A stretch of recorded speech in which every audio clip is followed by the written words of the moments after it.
Hi, I'm Ardelia. My in-laws said I wasn't worthy and pushed my husband to trade me for the president's daughter, and he did. Just like that. They thought I'd disappear, that I'd stay quiet. But they never asked what I built while they weren't watching. I owned $7 billion, and now? The building their company begs to stay in has my name on the deed.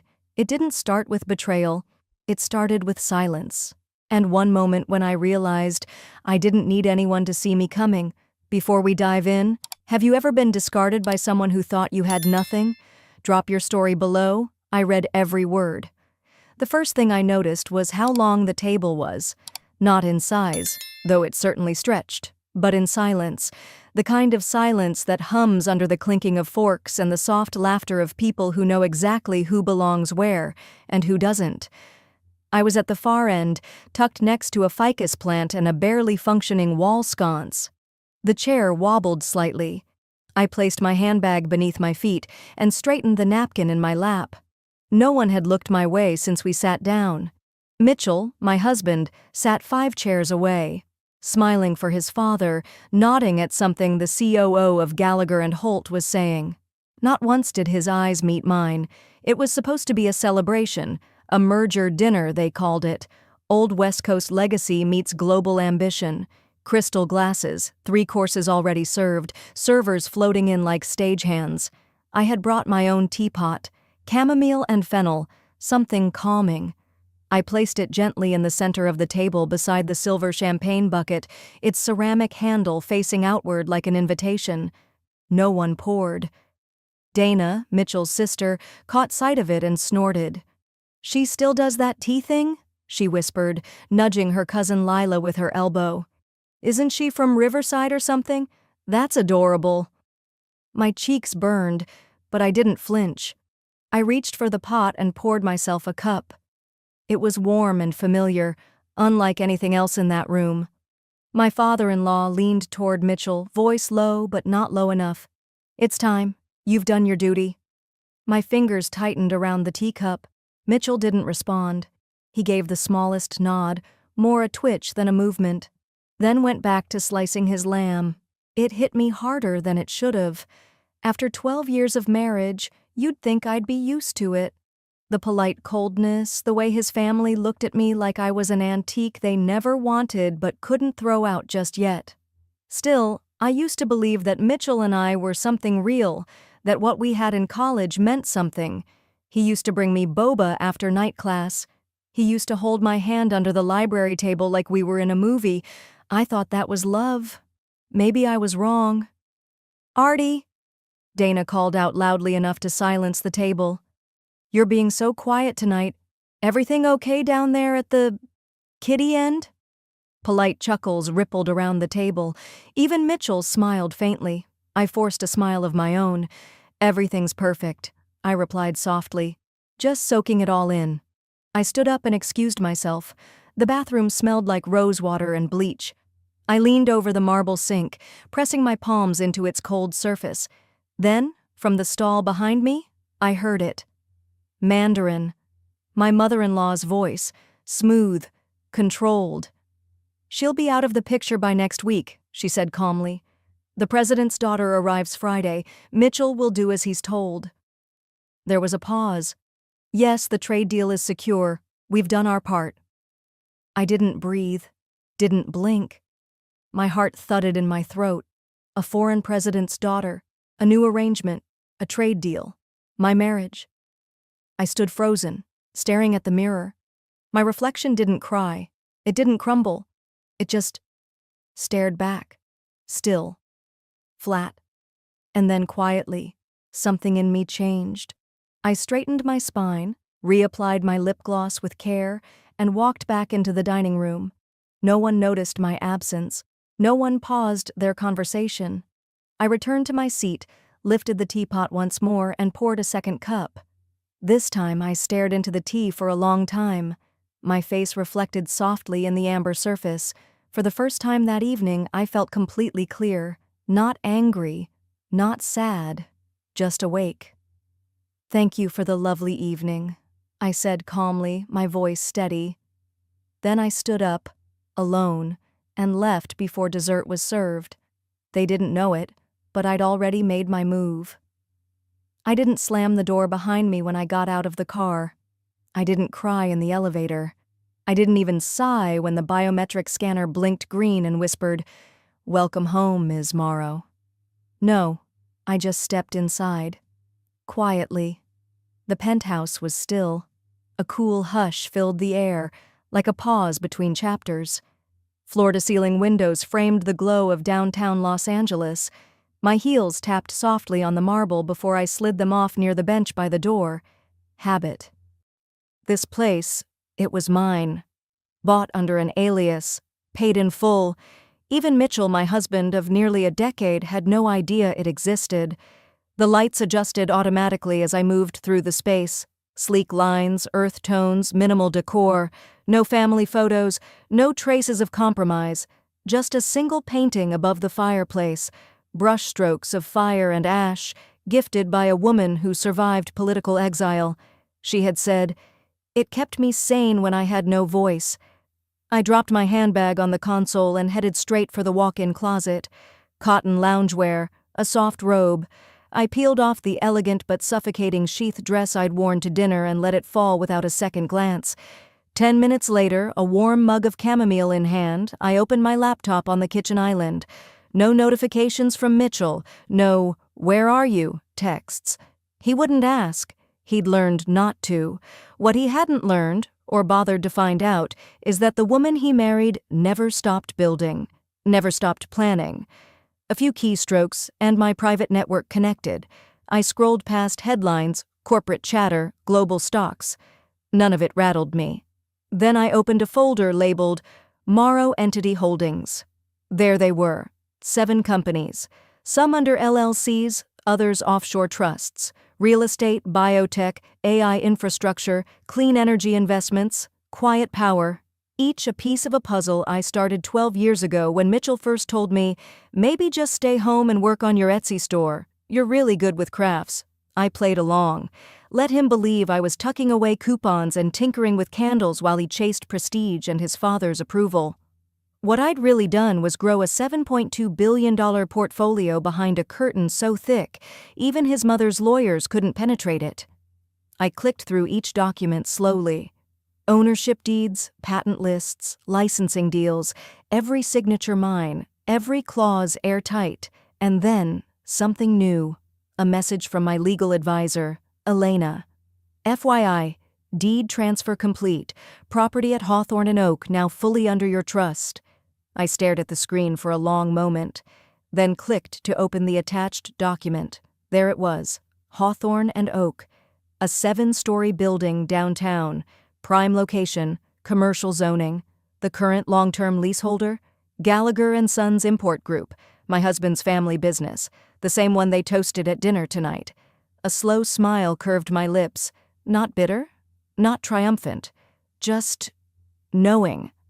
I didn't feel rage, not anymore. I felt strategy. My fingers hovered over the keys, then typed out a brief voice note to Elena. Please flag all Gallagher-affiliated contracts for legal review. Focus on compliance. Start with import-export logs. Seconds later, she replied, already ahead of you. I knew something was up. You trained me too well. I allowed myself a chuckle. Not loud, just under my breath. Then I sent one more message, this time to Evie, my longtime assistant. Book the Manhattan Gallery space for May. Let's make it a private launch. Theme, reinvention.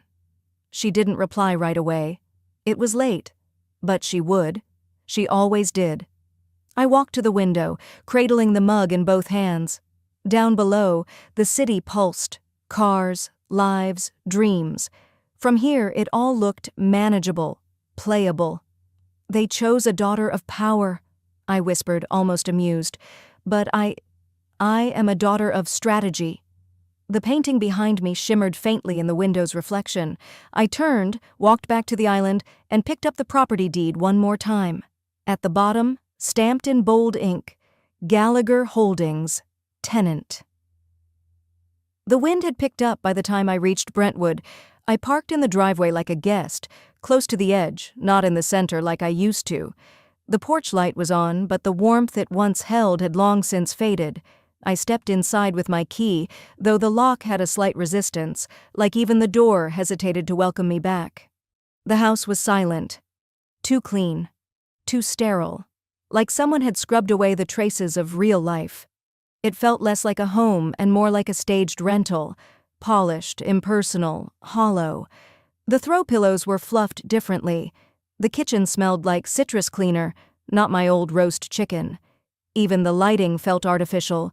The soul of the house had been extracted. I walked in slowly, my flats barely making a sound against the hardwood floor.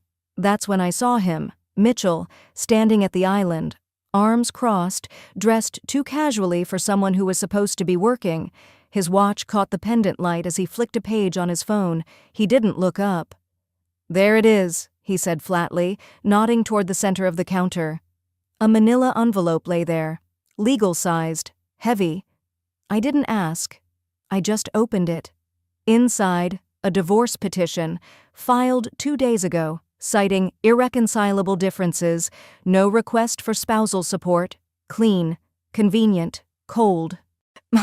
"She's moving in this weekend," Mitchell said, eyes still on his phone, like he was confirming a grocery delivery. I didn't flinch, not even a blink. Instead, I gently slid the paperwork back into its envelope and closed it like I was tucking away a letter from a distant acquaintance. "I'll review it," I said calmly. That finally got his eyes off the screen. He smirked, casual and smug like he was talking to a waitress he didn't plan to tip. "You'll be fine. You always were good at surviving." His words hung in the air like mildew, familiar, irritating, and impossible to ignore. I reached into my tote and pulled out a folded document, crisp, slightly yellowed around the edges. I placed it on the counter beside the envelope. "You might want to read that," I said, tapping it once with my finger. He stared at it like it might explode. "What is this?" he asked. I didn't answer. I let the silence do the work. After a long moment, he unfolded the paper. His brow furrowed, then twitched. His mouth opened, then clamped shut again. "This isn't what we agreed to," he muttered, voice smaller now. "No," I said. "It's what you signed. 10 years ago. The day after your celebratory dinner when your firm went public and you had one too many old fashions. You remember? You handed me your pen at the hotel bar and said, 'Whatever makes you feel safe, babe.'" I did. "And you signed." He flipped through the attached notary seal and dated signature. "This says, if I initiate the divorce due to infidelity or abandonment, then I retain full claim to all shared property," I finished for him. "And half of your personal holdings, including the investment accounts you never told me about. Turns out you should have read the revisions." He blinked hard. "You tricked me." "No," I said. "You underestimated me." I could see it, the color draining from his cheeks. He looked like a man just realizing the hand he thought he was holding was never his to begin with. "I had it annulled years ago, the original prenup," I continued, calm and precise. "I filed through a separate counsel. You were notified, but you didn't care. You signed new documents assuming I was just updating names for tax reasons. You weren't paying attention, you never were." His jaw clenched. "You planned this."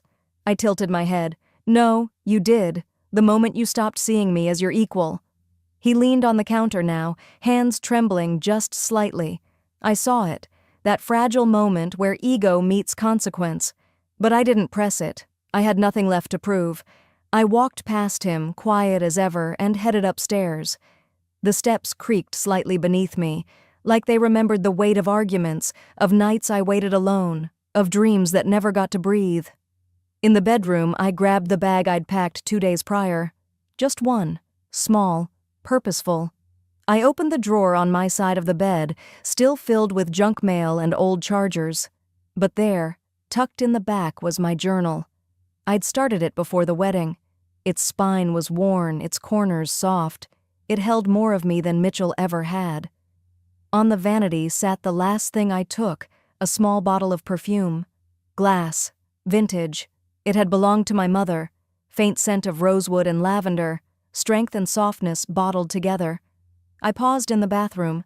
The mirror showed a woman no longer questioning her place, no longer apologizing for taking up space. Then, without drama, without another word, I walked back down the stairs. Mitchell was still at the island, rereading the clause like it would rewrite itself. At the front door, I turned once, glanced at the house I'd helped build, and said softly to the empty space behind me, "I'm not yours to replace. I never was." The door clicked shut behind me. The silence in the car was heavier than the leather seats I once paid for. I didn't turn on the radio. Didn't need to. The engine's hum gave me enough company. As I exited Wilshire Boulevard and turned toward Westwood, the buildings thinned and the air felt less judgmental. This was a pocket of LA where people paid not to be noticed. It suited me just fine.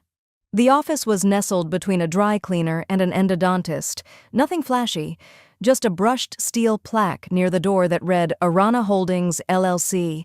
No logo, no glass tower screaming success. I buzzed in, and the door clicked open with the same subtle authority I had spent years cultivating.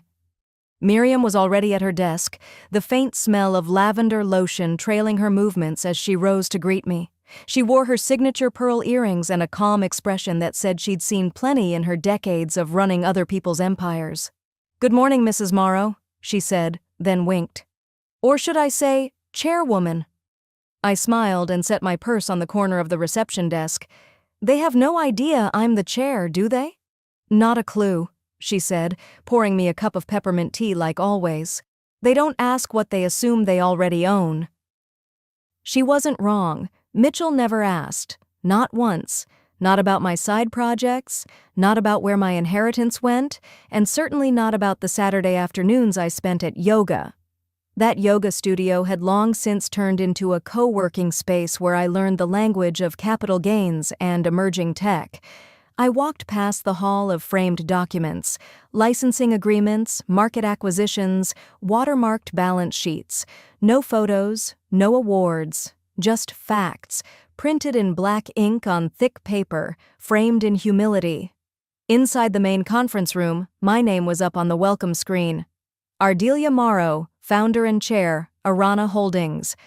I looked at it a moment too long. Not out of pride, out of clarity. This was mine. Brick by brick I'd built it without noise, without validation, and now it stood taller than Mitchell's ego ever would. Miriam followed me in, holding a folder. "The West Coast lease transfer is finalized. Their team is coming next week to discuss terms." "Good," I said, taking a seat at the head of the table. "Make sure the contract summary has my name in bold on the welcome slide." "You want them to know?" I looked up at her. "No, I want them to feel it." She nodded, then added gently, "They still don't know the building belongs to you? They think it's owned by a shell company out of Zurich. They'll find out when the rent triples." She smirked. "Brutal." "Fair," I replied. It hadn't started as revenge.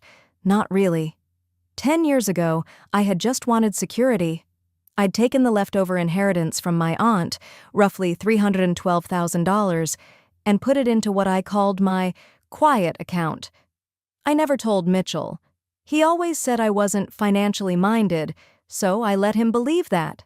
Meanwhile, I followed tech trends, shadowed forums, and made my first big move when I invested in a scrappy cybersecurity firm no one cared about, until everyone did. From there, I rolled the returns into small real estate flips, then into commercial leases. Quiet, consistent, and completely off the family radar. I never attached my full name. I signed through Arana, my mother's maiden name. By the time Mitchell lost interest in our marriage, I had controlling interests in 9 companies and full ownership of 6 buildings in 3 states. But this one, the high-rise downtown, was special. It had just come under Arana Holdings last quarter. Mitchell's fiancé's family, the McNamaras, were planning to relocate their West Coast team into the top 3 floors. Miriam had set the meeting for next week. "I won't be attending," I said, "but do make sure the water is cold and the projector works." Understood. By noon, I was in the back office with my legal and financial team. 4 people I trusted, because I paid them well, And I listened more than I spoke. One of the attorneys, a sharp woman named Leslie, laid out the revised asset protection clauses. With this in place, neither Mitchell nor any member of his household can legally claim any tie to your holdings, past, present, or future, including through family, marriage, or shared addresses. I signed the papers without hesitation. "Leave them nothing but the rent," I said. They all looked up. I didn't need to explain. They knew what I meant. It was late afternoon by the time I returned to my apartment. I'd chosen this place not because it was grand, but because it was mine. No echoes of arguments, no closet space carved out for someone else's shoes, just a clean space with sun-washed floors and the faint smell of cedar from the drawers. I set down my bag, changed into a cotton robe, and made myself a cup of green tea. The journal was on the windowsill, just where I'd left it. My mother's words on the last page were written in faded ink, but they still cut clean. "If they don't see your worth, become the mirror that blinds them." I picked up my pen and wrote just beneath it, "Consider them blind." I closed the journal and set it beside the vintage perfume bottle I'd taken from the old house, the one she used to wear when she still went dancing on Friday nights. The scent was faint now, but it was still hers. Still mine, somehow. The city outside was beginning to light up. Somewhere out there, Mitchell was still telling himself a story where he came out on top. Let him. He'd find out soon enough which buildings had mirrors for walls, and which ones had my name on the deed. I leaned back and closed my eyes for a breath, just as we passed through the downtown underpass. The driver glanced at me in the mirror, said nothing. He knew this wasn't a day for small talk, a quiet Monday morning, but it felt anything but ordinary. By 9:57 a.m., I was in the executive suite of the Arana Holdings building, not as a guest, never again, but as the woman whose name was woven into every marble tile beneath our feet. I wasn't planning to attend the meeting. That would have been too generous. My presence was already imprinted where it mattered. Miriam greeted me just outside the boardroom. "They're in the elevator now," she said, handing me a slim remote. "Presentation queued?" She nodded. "Title slide shows your full name and position." I pressed the remote once to verify. There it was, simple, understated, Ardelia Morrow, owner, Arana Holdings. I didn't need a crown, just the truth, finally unwrapped. "I'll be in the side suite. Let them enjoy the show," I told her, and slipped behind the one-way glass. I wanted to see their faces, not hear their excuses. At precisely 10 a.m., the boardroom doors opened. Mitchell walked in first, adjusting the cuffs on his overpriced blazer like he thought this was his kingdom. Brianna followed close behind in a crisp ivory skirt suit and sunglasses that didn't suit the room. Her parents brought up the rear, her mother's face stiff with years of Botox, and her father speaking too loudly into a Bluetooth headset. They paused just inside the room. "This the place?" Brianna muttered, looking around. Mitchell scoffed. "Looks cheap. Let's keep this short. We're here to negotiate, not beg." Then his gaze landed on the massive display screen. His feet froze mid-step. Brianna took a beat longer. "Wait, what is this?" On screen, my full name, my title, owner. She blinked like it couldn't be real. "Is this some kind of prank?" The leasing manager, a calm woman in her early 50s, stood and welcomed them. "No prank. We've updated the lease terms as outlined in your transition packet. Please take a seat." Mitchell didn't move. His face had drained of color and his jaw twitched just slightly. That was his tell, always had been. The manager slid the documents across the table. "The new agreement includes revised terms, triple the original rate, compliance clauses, and updated occupancy limits." "You can't be serious," Brianna snapped, glaring at the paper like it had insulted her directly. "Serious enough that refusal will trigger a 14-day relocation clause," the manager replied evenly. Mitchell picked up the lease with shaky hands, skimming the contents. This is extortion." "No, Mr. Morrow," the leasing manager said without raising her voice. "This is business." Just then, I caught a flicker on Miriam's phone beside me. She glanced at it, then turned the screen toward me. A blog post was already live. CEO dumps wife for political heiress, now pays ex's firm $400K monthly in rent. The photo was sharp. Mitchell's face at the exact moment he saw my name. His eyes like two small tragedies. The financial world loves a fall from grace, especially one wrapped in irony. I didn't leak it, but I didn't stop it either. Across the glass, I watched the room unravel. Brianna's father stood now, red in the face. "What the hell is going on? You said the lease was standard." Mitchell flailed. "It was. This wasn't supposed to—" "Who is this Ardelia woman?" Brianna looked over the contract, then whipped around. "Oh my God.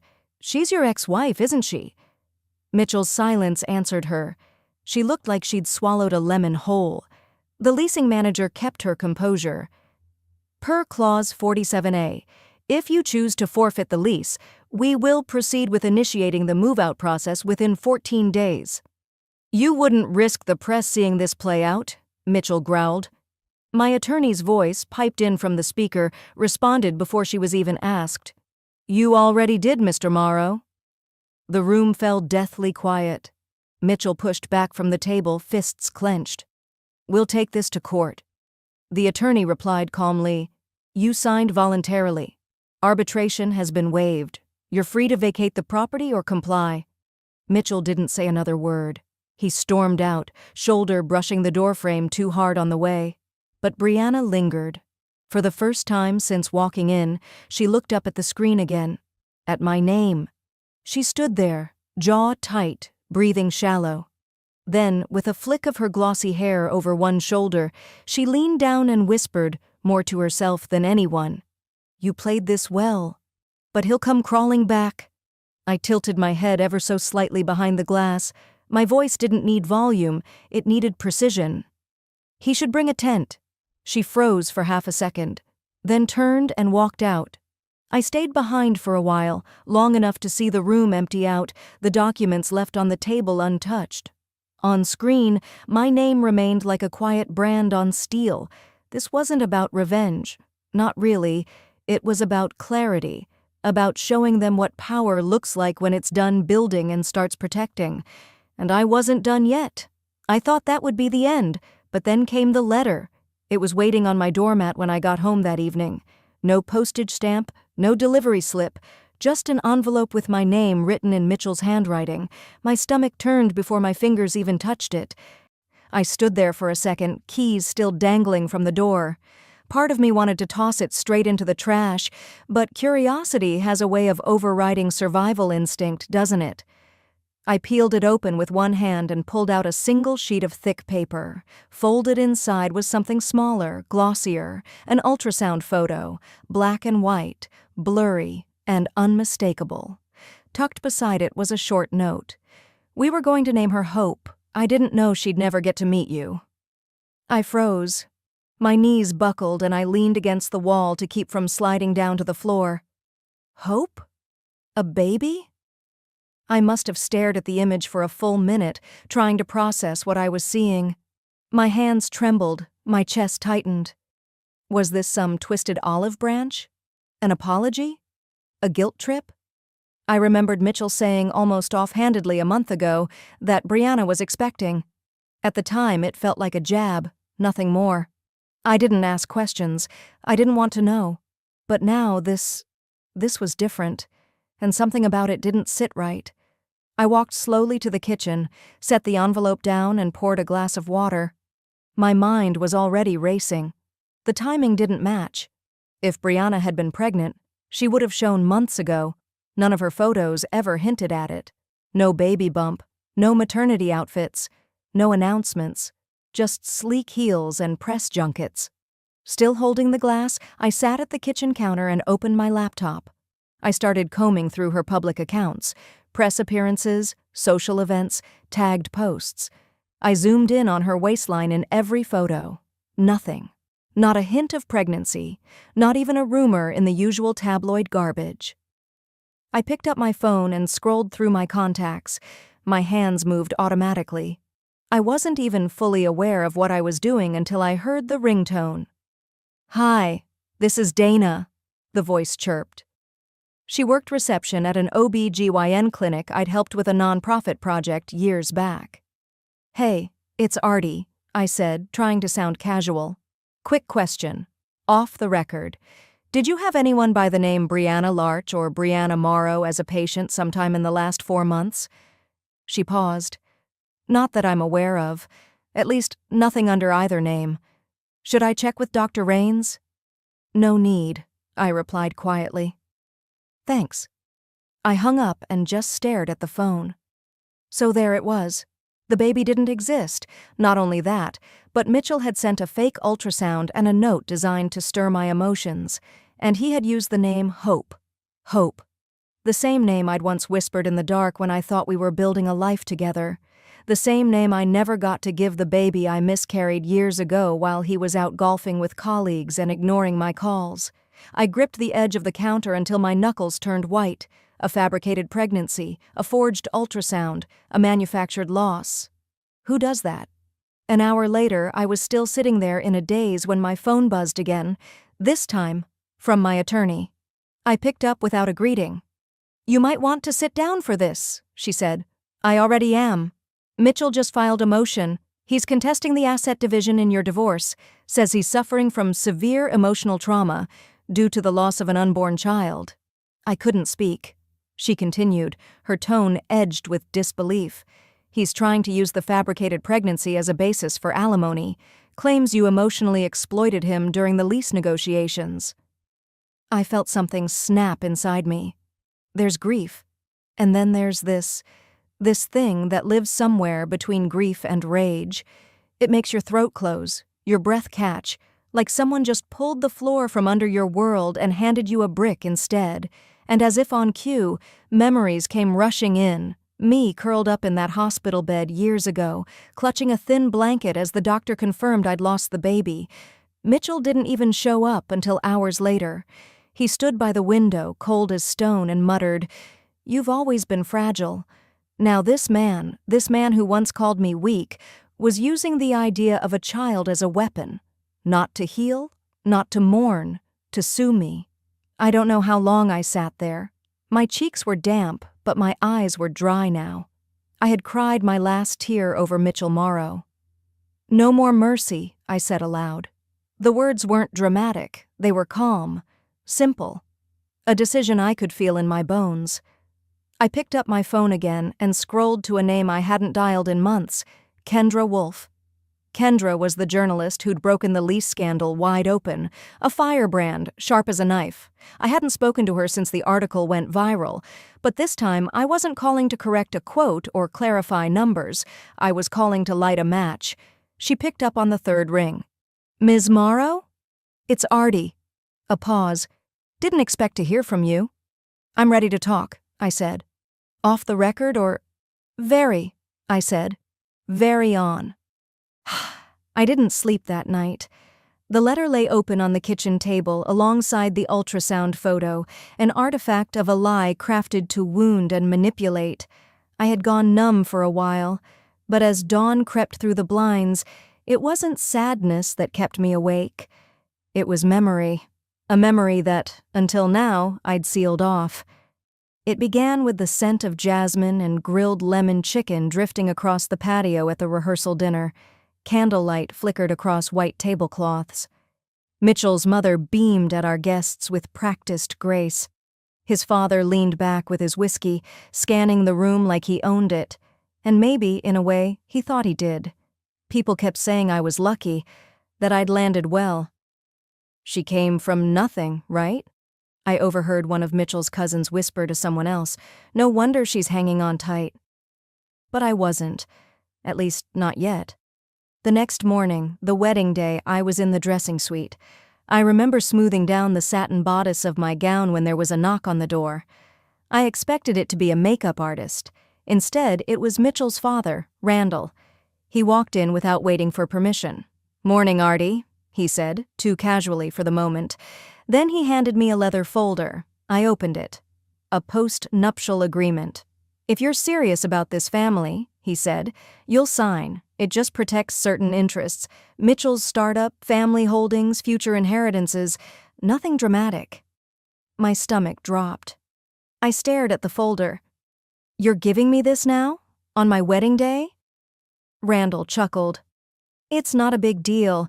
Legal people are always last minute. Mitchell knows. Sign it and we move forward. Don't sign it. He raised his brows like the ending was self-explanatory. I didn't sign it. I closed the folder and tucked it under my arm, left the suite, and found Mitchell in a quiet corner of the garden. His back was to me. When he turned, I could tell he already knew what I was going to say. They gave me a post-nup, I said. Your father, just now. Mitchell didn't blink. And? I held up the folder. I'm not signing this. He exhaled sharply. It's standard, Artie. You'd do the same if you were in my position. I thought we were equals. He stared at me for a long time. Then, maybe you should think about what's more important, this ring or your pride. That was it. That was the moment. Every instinct in my body screamed to walk away. But I didn't. I looked at the man I thought I knew, the man who had once held me during sleepless nights, who'd kissed the scar on my back and said it made me strong, and I still walked down that aisle, knowing I was already alone. That memory sat with me as the journalist's article dropped just after 10 a.m. the next morning. I didn't name names, but the evidence did most of the work. Screenshots, conflicting calendar entries, a timeline that exposed how the baby never existed. The headline read, CEO's ex-wife claims baby story was fabricated for financial gain. It took less than 3 hours to explode. By afternoon, Mitchell's startup lost nearly 18% of its market value. A Reddit thread with over 20,000 comments dissected every leaked text and email. Twitter, no, X, tore him apart. A major client issued a public statement ending a joint partnership citing serious ethical misalignment. I didn't gloat. I didn't dance. I just sat at my kitchen counter sipping black coffee, watching the fallout unfold. I had told the truth. And the truth, at long last, had teeth. By evening, Mitchell's parents had gone quiet online. Their PR team scrambled to salvage whatever was left of their image. Deleted posts, sudden mental health breaks. And then, my phone rang. It buzzed with a blocked number. I didn't answer. Later that night, I listened to the voicemail. Ardelia, it's... A pause, a breath. It's Lorraine, please call me back. You don't understand what you've done. I sat there in the dark, letting her voice fill the quiet. But I did understand. For the first time in years, I understood perfectly. I didn't rush to play the voicemail. I let the phone sit face down beside my tea. The light blinked twice, then silence, but not for long. Through my window, I watched a sleek black car pull up and idle at the curb. It didn't move for almost 5 minutes. I sipped my Earl Grey, the steam curling into the morning light, letting my breath slow. A soft knock came. 2 sets of footsteps echoed in the hall. I didn't need to guess. When I opened the door, Mitchell stood there, his shoulders slouched in a way I'd never seen. And beside him, his mother. Her hair was still perfect, but her lips were tight, her eyes rimmed red. She clutched her purse like a lifeline. We just want to talk, she said quietly, like she was asking for a favor. I stepped aside without a word. They entered like strangers, like people who didn't recognize the woman in front of them. Mitchell looked around the apartment, as if searching for something familiar, something to hold on to. But this place had no memory of him. Ardelia, his mother started, her voice trembling. This article, you've set off a storm. Mitchell's phone won't stop. We've had a client cancel a partnership this morning. The press is circling. I let her speak. I moved slowly toward the kitchen, poured more tea into my mug. Neither of them asked for anything. They knew better. Mitchell cleared his throat and pulled a thick envelope from his coat pocket. He placed it on the coffee table like a peace offering. It's a reconciliation agreement, he said. 3.5% equity in the company. It's a gesture. If you retract the article, issue a statement saying your claims were emotionally exaggerated. Emotionally exaggerated. I nearly smiled. His mother leaned forward. Artie, please, this could destroy us, destroy the family. I finally spoke. My voice wasn't raised. It didn't need to be. You destroyed the family when you handed me that post-nup and told me to pick between pride and a ring. His jaw flexed. He tried to speak, but I cut him off with a look. Then I sat down, crossed my legs, and let them squirm in the silence. They talked over each other for several minutes, pleading, defending, excusing. Mitchell even mentioned my father. He believed in our future, Mitchell said. You know that. He wanted peace between us. I set my tea down and opened the drawer of my side table. They both fell quiet when I placed a folder on the table. What's that? Mitchell asked. It's not a reconciliation, I replied. I slid the papers across to him. He opened it and stared. His mother leaned over his shoulder, her lips parting as she read. My tone was even. My firm finalized acquisition of Lockmere Holdings last month. You know the name? Mitchell blinked. They own the lease. On our building. Correct. Starting next quarter your rent goes up fourfold, or you relocate. Entirely up to you. His mother gasped. You wouldn't. I tilted my head. I already did. Mitchell stood abruptly, knocking his knee on the table. He stared at me as if seeing something foreign, something threatening. You were never this cold. I stood too, slowly, walked them to the door with all the calm I could summon. You never gave me room to be anything but warm. He didn't respond. He just walked out, his mother trailing behind, silent now. As the door clicked shut behind them, I stood for a long moment, breathing in the quiet, and yet the silence didn't settle. Something was still unfinished. I closed the door, but the silence didn't follow. Something was still unfinished. The click of the lock echoed longer than it should have, like the space around me knew there was one last page to turn. 2 weeks passed. This morning, I stood in front of the glass-paneled building on Spring Street, same building I once looked at from across the street, hands stuffed in my coat pockets, too ashamed to be seen. Now, the security guard nodded and opened the door for me, not because I looked important, but because I was. The hallways were quieter than usual. Even the elevators hummed differently, like they knew. Up on the 9th floor, the air was heavy, not with noise, but with retreat. Boxes leaned against desks. Rolled-up whiteboards leaned against walls, like surrender flags. Desks had been cleared out hastily, drawers left half open. Employees walked past me without making eye contact. They didn't need to. I wasn't here for them. Not anymore. In the corner office, the one that used to belong to Mitchell, I found him sitting alone, his tie undone, resignation letter in one hand, his phone in the other. He didn't look up when I entered. Maybe he thought I'd knock. I didn't. I walked to the conference table and placed a single sheet of paper right in front of him. He glanced at it, eyebrows drawing in tight. Effective immediately? He asked, voice brittle. I nodded. You have until end of day to clear out. The building's no longer a fit for your operations. He sat back, almost amused. And what, you're turning it into some kind of charity? I smiled, folding my hands in front of me. Actually, yes, a non-profit incubator supporting women-led startups, the kind of women who were told they were too emotional for leadership, too soft to handle pressure, too invisible to matter. He didn't say anything. I added, You wanted a legacy. I was building mine the whole time, quietly, without asking anyone for permission. He finally looked at me then, and for the first time, his eyes didn't hold contempt or guilt, just defeat.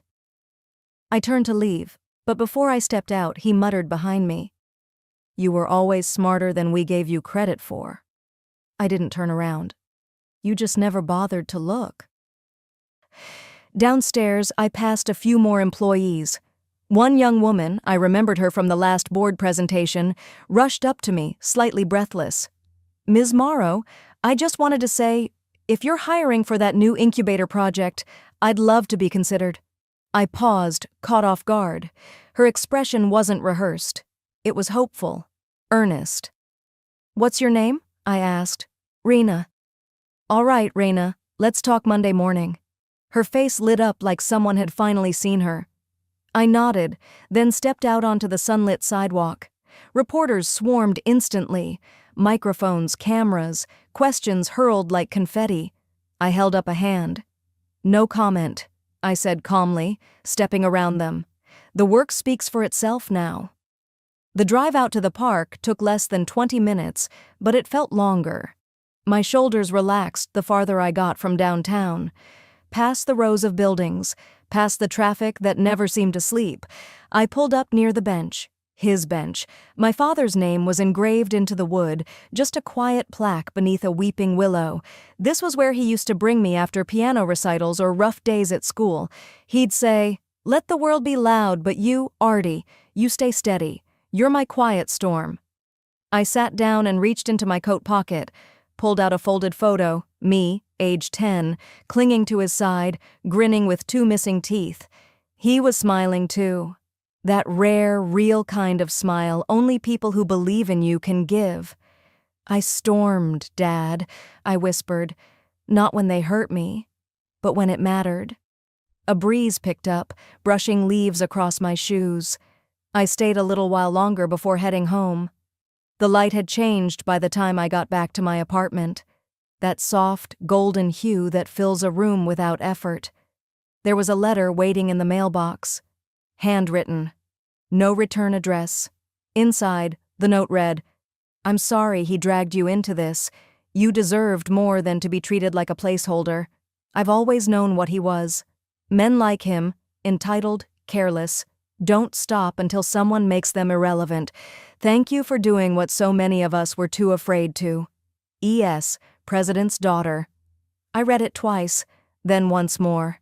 There was no bitterness in her words, just acknowledgement and warning. I took a fresh card from my desk drawer and scribbled back just 4 words. Already done. A.M. That evening, I lit a candle in the kitchen, the kind with the scent of bergamot and cedar, my father's favorite. I poured myself tea, took my time moving through the apartment like it finally belonged to me. On my desk, just behind the lamp, a new plaque sat quietly. Owned by Ardelia Morrow Holdings. I didn't smile because I'd won. I smiled because I no longer needed anyone's permission to exist, to be powerful, to be enough. And just like that, the building I once stood outside of in tears now had my name on its deeds. Have you ever been treated like you were disposable, only to come back stronger? Tell me in the comments. I read every word.